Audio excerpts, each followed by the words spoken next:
मरहब मुकाबले में आया, मरहब।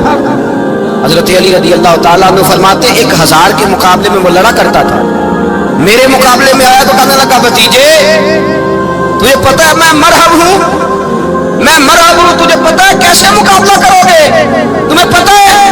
हजरत अली कहने लगे मुझे तेरा नहीं पता, मुझे तो अपना पता है। आप कौन है? फरमाने लगे अना असदुल्लाह व रसूलिही, मुझे पता है कि मैं खुदा का भी शेर हूं, मोहम्मद मुस्तफ़ा का भी शेर हूं। तुम मुकाबले में तो आ, मैदान लगेगा तो पता चलेगा। जब मैदान लगा तो हजरत अली ने एक ज़रब लगाई तलवार, ज्यादा नहीं, एक ज़रब लगाई, एक ज़रब लगाई तो कहते हैं उसका सर भी काटा, गर्दन भी काटी, वजूद भी काटा, और इतनी जोर से तलवार मारी कि उसके घोड़े के भी 2 टुकड़े हो गए। हुजूर ने क्या फरमाया? अली की तलवार का एक वार दान में, एक वार अली की तलवार का, फरमाया 2 जहां में अगर सारे लोग नफली इबादतें करें तो अली को अल्लाह फिर भी ज्यादा दर्जा अता